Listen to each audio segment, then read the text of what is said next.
14 days 13 videos ஆனா change தெரியலன்னு feel ஆகுதா? நான் உங்களுக்கு ஒரு உண்மையை சொல்லணும். என் சப்ஸ்கிரைபர் பிரியா டே 7ல மெசேஜ் பண்ணாங்க, sir waste of time. Day 10ல பாஸ் கிட்ட கேனாங்க, can you explain the plan? Priya சொன்னாங்க, sure, let me walk you through it. Boss, that was very clear Priya. அவங்களுக்கே தெரியல, ஆல்ரெடி சேஞ்ச் ஆயிட்டு இருந்தாங்க.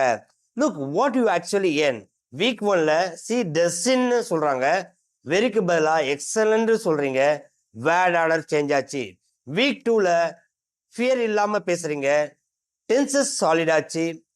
ஆஃபீஸ் இங்கிலீஷ் ரெஸ்பெக்ட்ஃபுல்லா ஆச்சு. ஃபோன் கால்ஸ் கான்ஃபிடென்ட்டா ஆச்சு. கொஸ்டின் ப்ரொஃபஷனல் ஆச்சு. டே 1ல ஐ ஆம் நோயிங் சொன்னவங்க டே 13ல may know who I am speaking with. இது சேஞ்ச் இல்லைன்னா என்ன சேஞ்ச்? என் கூட ஃபீல் பண்ணி சொல்லுங்க. நான் 14 டேஸ் கன்சிஸ்டண்டா இருந்தேன். நான் 13 மிஸ்டேக் பண்ணினேன்.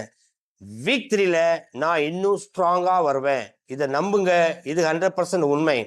ப்ராக்ரஸ் இல்லைன்னா ப்ராக்ரஸ் இல்லைன்னு இல்லை, பிரெயின் ரீவயருக்கு டைம் எடுக்குது.